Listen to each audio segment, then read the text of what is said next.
स्वतः प्राप्त हो जाता है। एक जगह कहा गया है तद सुनवंती, यदि कोई भगवान की कथा को सुनता है, या तद भी पठंती, या कोई कथा का पठन, शास्त्रों का पठन करता है, या फिर तद विचारंती, पढ़ो, श्रवण करके पढ़ के उसके ऊपर विचार करना, तुमने क्या सुना क्या पढ़ा, तब विचार क्या तो ते नरह, वो मनुष्य जो है क्या हो जाएगा, भक्त्या विमुच्यते, क्या होगा कि इस जन्म के बाद सीधा गोलोक वृंदावन में प्रवेश करेगा। हरे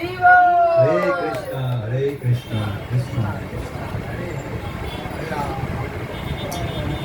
तो कथा इस प्रकार से है कि भगवान कृष्ण 11 वर्ष 58 दिन तक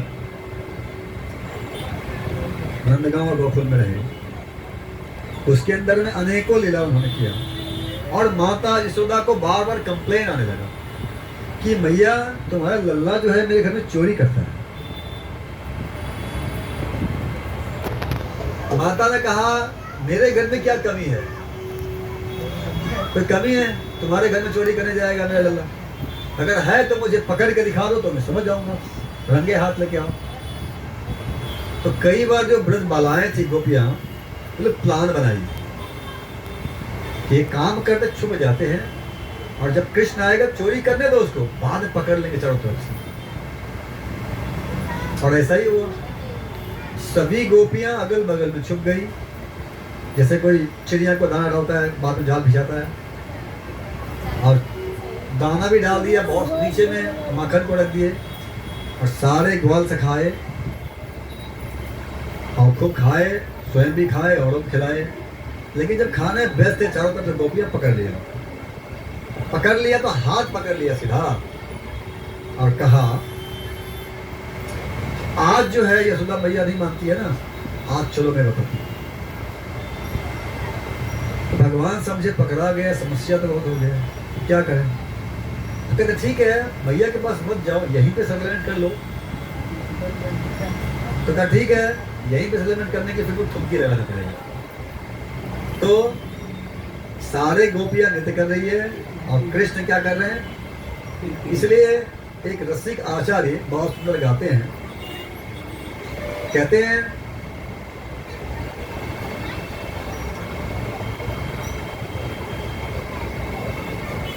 शेष महेश दिनेश गणेश जाहि निरंतर गावे, जाहि अनादि अनंत अखंड अभेद सुवेद बतावे, नारद से व्यास रचो तो तार तो पड़ पार न पावे, ताई अहिर की छोरिया छछियावर समझते नाच नचावे।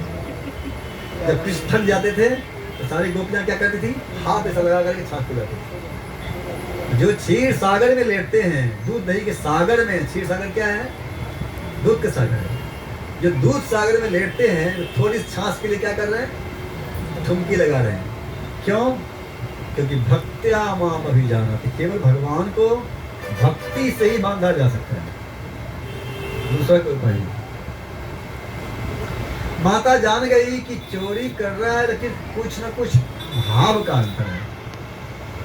तो मेरे घर में क्या कमी, कृष्ण के लिए पद्म बंधक कुछ 9 लाख गाय लगे थे। कितने गाय थे? जिसका नाम नंद है उसका 9 लाख गाय होना चाहिए, तभी नंद नाम हो सकता है, नहीं तो नंद नाम नहीं रह सकता कोई। 9 लाख गाय में से विशेष 108 गाय को पद्म बंधक नामक घास खिलाया जाता था, जिसकी दूध बहुत खुशबूदार होता था। ऐसे दूध से कृष्ण के लिए माखन बनता था, लेकिन उस माखन में कृष्ण हाथ भी नहीं लगाते थे, और अगल बगल में जाकर चोरी करके खाते थे। क्या कारण था? माता जान गई कि हो ना हो, माता तो नौकरानी थी, काम करने वाली से नौकरानी थी, सेविका थी, तो माता जान गई कि हो ना हो भाव का कमी है। अब भाव में क्या कमी हो सकता है? आप लोग मान लो होटल में भोजन करने के लिए जाते हो, आप लोग नहीं जाते होंगे भक्त है, पर जो जाते होंगे, कहीं बाहर मौका मिलता है, जाते हैं कि नहीं? तो होटल में जब जाता है तो वेटर क्या करता है बताओ? वेटर क्या करता है? मेनू लेके आता है, दिखाता है लोग क्या खाएंगे आप, उसमें कुछ चूज करता है, ये लेके आओ, ये लेके आओ। फिर लेके जब आता है तो प्लेट निकालता है, फिर जो मेनू ऑर्डर क्यों भी लेके आता है, परोसता है, चम्मच डालता है, पानी डालता है, जरूरत पड़े तो मुंह में खिला भी दे, है कि नहीं? पचाने के सिस्टम से पचा भी देता हो, है कि नहीं? क्यों करता है वो? क्या भाव है उसका? उसका भाव यही है कि खुश होकर के जाने के टाइम पे हमें टिप मिलेगा, उसका भाव ये है। उसी प्रकार से गृहिणी, एक माता या एक पत्नी भी अपने पति या अपने पुत्र को भोजन परोसती है ना? लेकिन क्यों परोसती है? भोजन परोसती है, पानी देती है, आगे बेना डोलाती है। क्यों करती है? इसलिए करती है कि उनका ये भाव है कि मेरा पुत्र या मेरा पति जो है ये भोजन खा के तुष्ट बनेगा, संतुष्ट बनेगा, स्मृति तेज होगा। समझ कर, काम एक ही है पर भाव दोनों का। माता जान गई कि हाँ ये सब जो माखन बनाती है इसका भाव सही है, इसलिए माता ने क्या किया, सोचा मैं स्वयं अब से माखन बनाऊंगी। तो श्रीमद् भागवत में वेद व्यास जी लिखते हैं 10वें स्कंद के 9वां अध्याय 1 श्लोक, कहते एकदा गृहीदा शिशु यशोदानंद गृहिणी कर्मांतरे नियुक्तासु निर्मंतंतु स्वयं दधी, निर्मंतंतु स्वयं दधी। एकदा, एक बार, कौन सा बार? दीपावली का दिन था। किस दिन था? दीपावली का दिन। एक दिन दीपावली के दिन माता यशोदा ने गृहदासीसु, क्योंकि जो स्त्री होती है उन्हें गृहिणी कहा गया है। क्या कहा गया? गृहिणी का अर्थात होता है घर में रह करके घर के काम काज को संपन्न करना। गृह स्त्री काम नहीं है बाहर जाना, बिजनेस करना, नौकरी करना, ना, शास्त्रों में ऐसा कहीं पर नहीं है। ये कलिकाल में है, कलिकाल का समय है, तो यहाँ पे कुछ नियम नहीं है, बहुत अलग है। तो गृहदासी, गृह कार्य में इतना उलझन रहते हैं इनका काम। क्योंकि पहले गृह कार्य बहुत होता था, पहले धान कूटा जाता था, गेहूं पीसा जाता था, मसाला पीसा, सब काम। अब क्या होता है? कुछ होता है? अब मसाला पीसने के लिए मशीन है कि नहीं? मिक्सर है, मसाला भी, तो चटनी भी नहीं पीसते हैं कभी हाथ से, रेडीमेड आता है। सही बात है कि नहीं? तो पहले काम बहुत ज्यादा हुआ करता था।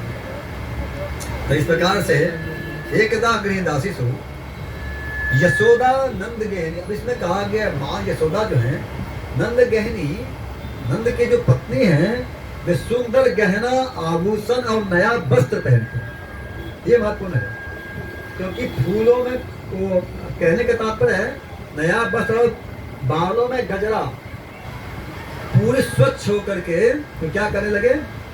कहते हैं कर्मंतरे नियुक्तासु निर्मंतंत स्वयं दधी। एक दिन क्या किया उन्होंने? दही मंथन करने के लिए स्वयं मतने लगे। आप कहेंगे पुरुष कपड़ा क्या अंतर है? रेशमी कपड़ा क्यों? कहने कपड़ा पहन के, नया कपड़ा पहन के, तो कपड़ा का भी बहुत अंतर है। भगवान का भोग बनाने के लिए शरीर स्वच्छ होना चाहिए, कपड़ा शुद्ध होना चाहिए। जो कपड़ा पहन के हम एक बार सो लिए, उस कपड़ा पहन के भगवान का भोग नहीं बनाया। कई लोग रात में सोते हैं, नैटी पहन के किचन में घुस जाते हैं, पता है कि नहीं? लेकिन इससे क्या होगा? कभी भगवान स्वीकार नहीं करेंगे। यहाँ पर कहा गया है नियुक्तासु, और दही मथने के लिए बैठ गए और कहते हैं क्या कर रही थी दही मथने के टाइम पे? यानी यानी ही गीतानी तद बाल चरितानी चा। क्या कर रही थी वो? अपने दही मथने के समय गीत गा रही थी। चलो गीत गाते हैं ना, सोहर समदौन कुछ भी करते हैं ना। अभी लोग हरे कृष्ण नामक लगाते हैं, कुछ कथा सुनते हैं, भगवान भोग बनाते हैं। तो यशोदा मैया गीत गा रही थी, किसका? तद बाल चरितानी चा, अपने पुत्र कृष्ण के चरित्र का गीत गा रही थी। तो कहते हैं तद बाल चरितानी चा दधी मंथन काले स्मृति तान गायंती। उस दही मंथन काल में वे गीत गा रही थी और स्मरण कर रही थी। जैसे हम लोग अभी भजन किए ना, तो भजन करने में क्या क्या लगता है? मृदंग, करताल, हारमोनियम सब लगता है कि नहीं? तो माता का क्या था? मृदंग क्या था? घर घर आवाज आ रहा था, ये मृदंग। करताल क्या था? हाथ की चूड़ी खन खन खन। और हिल रही थी तो गजरे का जो बाल था तो पूरा नीचे उनको आलिंगन करते हुए गिर रहा था। तो ये घर घर की आवाज सुन कृष्ण दूसरे रूम में सो रहे थे, उनको नींद खुल गया। तो जब नींद खुल गया तो बालक जब सोए रहता है, माँ जब कोई कार्य करती है तो बालक क्या करता है, आ करके दूध पीना है उसको, तो आके यशोदा मैया का हाथ पकड़ लिया, माता को प्रेरित किया कि आप मुझे स्तनपान कराओ। तो माता लेके कृष्ण को बैठ गया स्तनपान कराने के लिए। अब स्तनपान कराने बैठ, लेकिन दूध जो था, जो कृष्ण के लिए जिसमें मक्खन बनता, और वो गंधक नामक जो दूध था वो उबल रहा था। तो आध्यात्मिक जगत में सब वस्तु होता है, बोल सकता है वो। आध्यात्मिक में जड़ वस्तु कुछ नहीं है, सब चेतन है। तो दूध सोचा, अरे कृष्ण अगर सब माता का स्तनपान कर लेंगे तो मेरा सेवा करने का मौका कब आएगा। तो क्या किए, उस चूल्हे पर से उफल गए। दूध उफल जाता है ना, थोड़ा होता है लेकिन बड़ा टूब में नीचे गिरने लगा। तो माता को लगा कृष्ण को रख दिया नीचे और दूध को बचाने चले गए। अब यहाँ पे क्या हो गया, सेवा अपराध। एक सेवा तो कृष्ण कर रही थी माता, लेकिन इसलिए किसी कहते हैं कोई सेवा करने टाइम पे उसको ब्रेक नहीं करना चाहिए। नाम जब कर रहे हैं तो मोबाइल देखते हुए, ऐसा बात करते हुए, चलते हुए, ये सेवा हो रहा है, सेवा पढ़ा रही है। भगवान परम ऐश्वर्यमान है, उनको अपनी भगवत्ता याद आ गया और सोचा कि मैं अनंत कोटि ब्रह्मांड के नाथ माता का स्तनपान कर रहा हूँ, कितना बड़ा सेवा चल रहा है, और ये 10 रुपए के दूध बचाने चली गई। उन्होंने क्या किया, एक पत्थर पड़ा था, दही का मटका था, एक पत्थर उठाया, ड्राम से मटका पे मारा, पूरे दही पूरे घर में फैल गया। अब गलती करने, बच्चा गलती कर लेता है, बाद में पता चलता है अरे तो गलती हो गया, तो मम्मी डांटेगी, मारेगी। तो दही तो फूट गया मटकी। अब उनको लगा कि अब तो लगता है मैं बचूंगा नहीं, तो तुरंत वहां से क्या किए, भागे।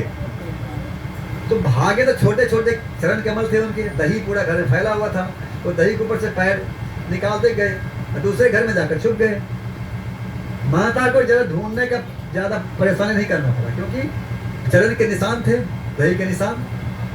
कृष्ण जाकर के दूसरे घर में उखल था, उखल जानते हैं आप सब, उखल कौन कौन जानते हैं, धान कूटने वाला उखल, मुसर, पहले जमाने में होता था, अब नहीं होता है, अब जरूरत ही नहीं है। उस उखल के पीछे जाके छुप गए, लेकिन माता को ढूंढना नहीं पड़ा ज्यादा, वो चरण चिन्ह को देकर के पहुंच गई। लेकिन जैसी माता को देखा तुरंत वहां से भाग लिए। अब वहां से भागने लगे और माता पीछे पीछे। माता कहा जाता है कि यशोदा मैया लगभग 60 वर्ष की थी और शरीर में उनका भारी था, और ये छोटा बच्चा फुफुला के आगे भाग रहे हैं। 5-7 साल के बच्चा कितना फुर्ती होता है भागने में। मम्मी को पानी पिला आता है पकड़ने के लिए ना, कोई बच्चा चंचल होता है, देखो मम्मी बेचारी परेशान हो जाती है ढूंढ ढूंढ के, लेकिन वो बच्चा भागते रहता है। और कृष्ण आगे भाग रहे, माँ यशोदा उनको पीछे डंडा लेकर के, छड़ी लेकर के पीछे पीछे, पसीने से लथपथ हो गई। लेकिन कुछ ज्यादा वेग में माँ यशोदा ने कृष्ण को पकड़ लिया।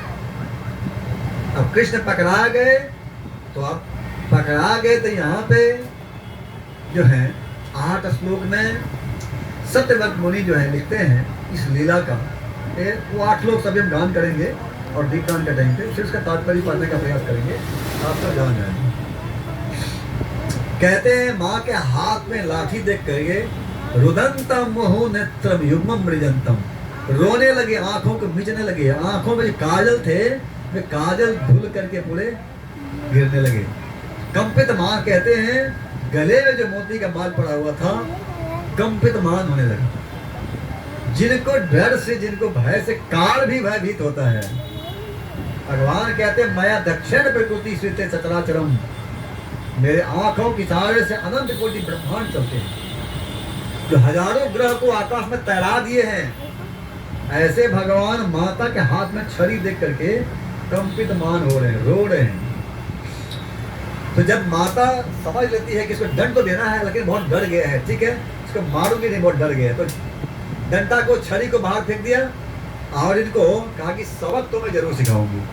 बहुत बड़ा अपराध किया है। तो माता लाए और वो जो उखल था उस उखल में बांधने का उनको रस्सी लेकर आए, क्योंकि 9 लाख गाय थी, तो रस्सी से बांधने लगे।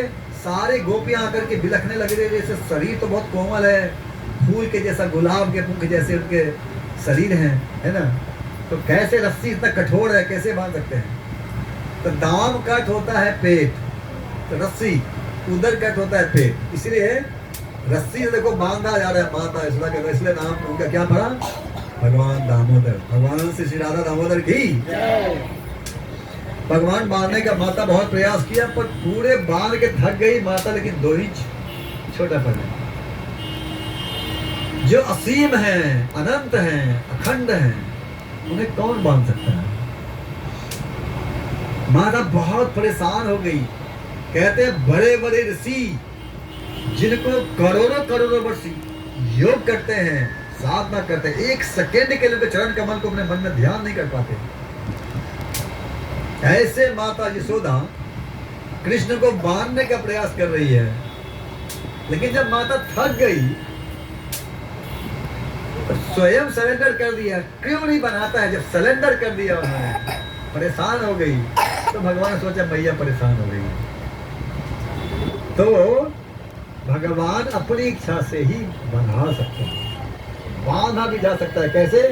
कहते हैं भक्त्या माम अभिजानाति यावत यचोस्मि ततः ततमाम ततो ज्ञात्वा विस्ते तथा अनंतम। केवल और केवल भक्ति से ही भगवान को बांधा जा सकता है, पकड़ा जा सकता है, भस्म किया जा सकता है, अन्यथा कोई मार्ग नहीं।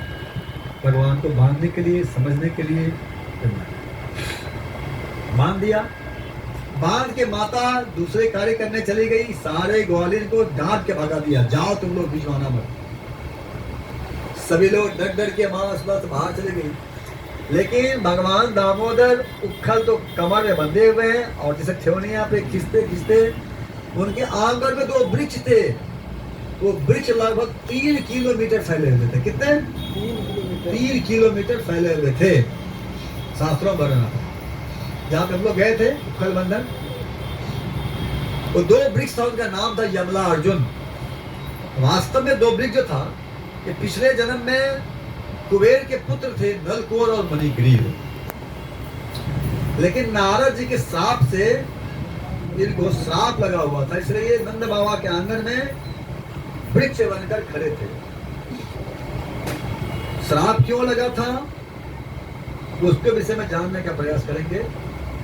तो कहते हैं कि एक बार कहते रुद्रो भूत्वा, रुद्र अनुचरो भूत्वा, ये जो कुबेर के पुत्र थे, ये कौन थे?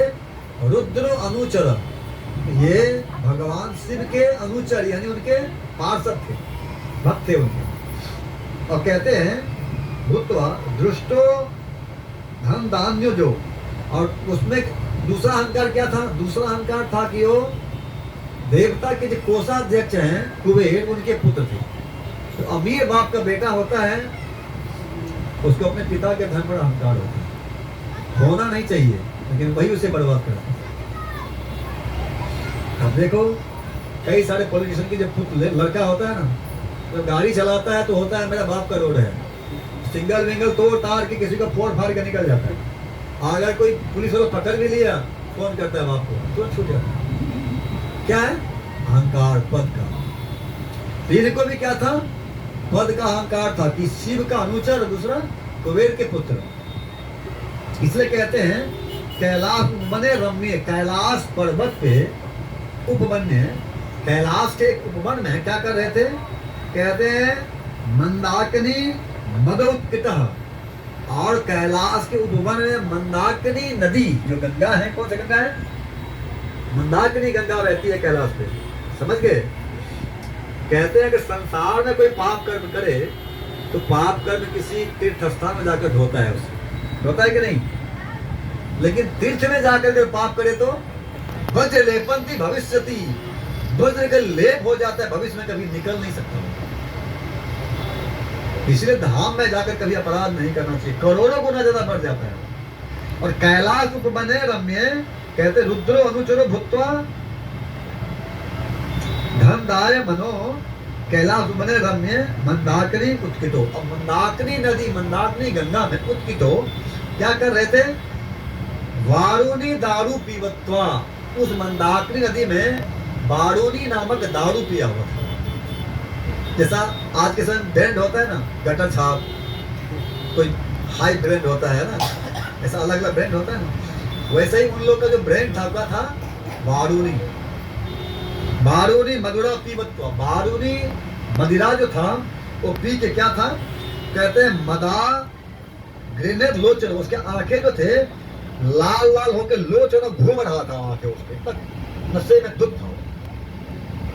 और इस प्रकार से मंदार गलती क्या क्या, एक तो रुद्र के अनुचर, दूसरा अमीर बाप का बेटा, तीसरा कैलाश बने धाम में जाकर के मंदाकिनी नदी गंगा में जाकर के दारू पिया, और उसके साथ साथ में क्या कर रहा था, कहते हैं मदाह स्त्री जन्य रनु गायंती, कुछ स्त्रियों के गंधर्व कुछ कन्याएं थी, उस स्त्रियों को साथ में उस पानी में नंगा क्रीड़ा कर रहा था। अब बताओ कितना बड़ा पाप है, विचार करो, नंगे उस जल में क्रीड़ा कर रहा था। नारद मुनि जो कि पूरे संसार में भगवान के परम भक्त हैं, वे पूरे त्रिलोक में भ्रमण करते रहते हैं। तो साधु को देख करके, जो साधु उस रास्ते से आ रहे थे, सामान्य तौर पर देखा जाता है कि साधु को देख करके सभी सम्मान करते हैं। अब ये और बात है कि आज के साधु कपटी हैं, चोर हैं, सब नहीं हो सकता है, कुछ हो सकता है, तो उसका पाप उसको लगेगा, नरक में भी जगह नहीं होगा उसको। साधु के भेष बना कर कोई किसी को ठगता है तो नरक में भी स्थान नहीं है उसको। लेकिन फिर भी व्यक्ति को चाहिए कि साधु भेष में अगर कोई है तो उसका सम्मान करे। नारद मुनि जब आ रहे थे आकाश मार्ग से, तो ये सब क्रीड़ा कर रहे थे, तो स्त्रियां जो थी वो नारद मुनि को देख करके अपने ऊपर कपड़ा लेकर के पानी से बाहर निकल गई। लेकिन ये दोनों जो था वो नशे में इतना धुत था कि हंसने लगा और उनको सम्मान नहीं किया। नारद जी को लगा जैसे जो भक्ति करते हैं, अगर मान लो कि रास्ते में सोच रहा है काला पत्थर में, तो भक्त लोग है तो सोचता रहे यार इसका जीवन बर्बाद है, तो कृपा करो इसको है ना, भक्तों की संगति में लाओ, इसको भी भक्त बनाओ ताकि सुखी हो जाएगा नशा से। क्योंकि आज के सबसे बड़ा ग्रहण क्या है, अगर कोई युवा नशा के लत लग गया उसका जीवन बर्बाद। चाहे IAS ऑफिसर क्यों ना हो, दिन में 2 लाख रुपए क्यों ना कमाता हो, संसार में कोई स्त्री ये नहीं चाहेगी मेरे पति ब्योरा हमारे घर में आए, कभी नहीं चाहेगी। भली 1000 रुपया कमा कर आए, लेकिन शुद्ध मन से अगर आप उसी में एडजस्ट कर लेंगे। लेकिन कोई कितना भी धन कमाए नहीं चाहेगा कि ब्योरा मेरा पति हो, मेरा बेटा ब्योरा हो, कोई नहीं चाहेगा, है कि नहीं। तो जो भक्त लोग होते हैं, क्योंकि आज के समय में क्या है, नशे में है, अपना जीवन को नष्ट कर लिया। कितना भी पैसा कमा लेता है उसे घर में भावना नहीं, पूरे परिवार डिस्टर्ब रहता है, दुखी रहता है। लेकिन भक्त जानता है कि नहीं, ये करने से नरगामी होगा, इसलिए स्वयं भी बचता है, औरों को बचाने का प्रयास करता है। नारद ने देखा और कहा कि ये इतने पापी है, इतने गधित है, इसे भक्ति का पाठ समझ में नहीं आएगा। जो एकदम पापी होता है, गधित पापी है, तो उसको भगवान के नाम से चिढ़ता है वो, समझ गए, उसे कहते हैं आसुर प्रवृत्ति, नास्तिक व्यक्ति। ऐसे व्यक्ति भगवान की भक्ति कर नहीं सकते। तो नारद ने सोचा उद्धार तो करना है, श्राप देके इसको उद्धार करूंगा। नारद ने कहा तुमने एक साधु का सम्मान नहीं किया और जल की तरह तुम पानी में खड़ा है नंगा, जा तुझे श्राप देता हूं तो वृक्ष बन जा, ताकि पहाड़, पानी, पत्थर, बरसात, धूप सब कुछ सहते रहेगा। जब श्राप लग गया उसको, जैसे कोई बहुत नशा में हो, अब बाप आता है कार नीचे धाड़ से मारता है उसको ना, सारे नशा तुरंत कर जाता है। उसी प्रकार नलकुवर मणिगिरी को सारा नशा तुरंत उतर गया और नारद मुनि को पैर पकड़ने लगा कि मुझे बचाइए, मुझे साहब की सबसे रक्षा कीजिए। साधु हृदय होता है, साधु का हृदय तो तुरंत पिघल जाता है। उन्होंने कहा ठीक है, तू मेरे शरण में आया है तो मैं तुम्हें श्राप तो वापस नहीं हो सकता, लेकिन मुक्ति होने का मैं कारण बता दूंगा। द्वापर के 18वें युग में भगवान कृष्ण जब आएंगे, धराधाम में लीला करेंगे, तो नंद बाबा के आंगन में तू चला जा, वहां पे दोनों वृक्ष बन जाना, भगवान कृष्ण आएंगे और तुम्हारा उद्धार करेंगे। तो भगवान ने उस उखल को बांध करके दोनों वृक्ष नीचे बीच से निकल गए और उखल से धक्का मारा, जैसे धक्का मारा वैसे दोनों वृक्ष जो है धाम से गिर गए, और उसमें से 2 दिव्य पुरुष निकले, आध्यात्मिक शरीर प्राप्त करके भगवान का गुणगान करने लगे और कहने लगे, जैसे अहिल्या कहती है मुनि श्राप जो दीना अति भली कीना परम अनुग्रह मैं माना। कहती है मुनि ने श्राप दिया, कितना कृपा मुझ पर किया। तो वही तो मुक्ति होना, करोड़ों जन्म में भगवान के धाम नहीं जा सकती थी मैं, लेकिन मुनि ने श्राप दिया तो आज मैं उनके श्राप से आज भगवान के धाम को प्राप्त करूं। तो साधु का श्राप भी, साधु का डांटना भी एक प्रकार से लाभ ही है। तो इस प्रकार से नल कुंवर मणिगिरी जो है बहुत भगवान गुणगान कर रहे हैं। तो ऐसे गुणगान जो कर रहे हैं, तो सबसे बड़े मुनि जो है, तो यहाँ पे 8 श्लोक में लिखते हैं, तो उसको भी हम 8 श्लोक गाएंगे। और गाने के बाद में सभी लोग दीपदान शुरू, जितने भी लोग हैं सभी लोग दीपदान करने से कोई छूटिए नहीं। एक बार भी दीपदान कर लिया तो आपके जीवन का बड़े से बड़े अनर्थ निकल जाएंगे। सभी लोग तैयार हैं? हरि बोल। दीपदान टाइम भी हो गया, 7:15 बज गया है।